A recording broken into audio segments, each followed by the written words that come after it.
يا رب استغفرك واتوب اليك يا رب، لو كان ذنب عليا يا رب اغفر لي، سامحني سامحني من الزمالك اللي بيعملوا فيا. الواحد صاحي من النوم وعمالي من اول ما صحي زي المتخلفين في الشقه، وفرحان ان الزمالك هيلعب الساعه 3 و10 وهشوفه وهعمل ايه اللي الزمالك بيقدمه. ده اسمه خرا كروي، مش يعني ده مش خرا، ده شخواخ كروي. انا اسف بقى، احنا في مزرطه دلوقتي، احنا في مزرطه. اللعيبه ما بتعرفش تباصي. طب هتقول لي بطوله وديه، هو انا لازم بطوله وديه روح اتهزق؟ يعني هي عشان وديه تهزق؟ ده انا بلاعب ام صلاح، انا بلاقي. والماتش اللي فات الوحده بتقتلني، وقلنا سيبوهم عشان معقدين، دول عايشين في وحده وكسبونا وخلاص، وما صدقوا انفجروا في وشنا. بنلاعب ام صلاح. طب بطوله وديه ليه؟ هم بيكسبوا ليه؟ طيب يعني ما هي وديه عليهم برضو، اشمعنى وديه عليا انا ان انا اروح اتهزق بس؟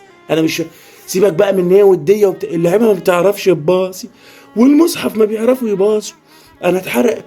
ده شخاخ كروي، شخاخ كروي، ده ما حصلش في اي حته في العالم. ايه ده؟ ايه القرف ده؟ دول اللي احنا هنجيب عليهم ناس وناخد بيهم بطولات؟ ده المفروض نجيب عليهم مخبرين، والله مخبرين يلموهم في بوكس ويودوهم كلهم الاسم يترنوا علقه وما يلعبوش كرة تاني. الواحد بص بيبقى قايم عشان يشوف الزمالك، بص بعد الزمالك بيبقى عامل ازاي. انا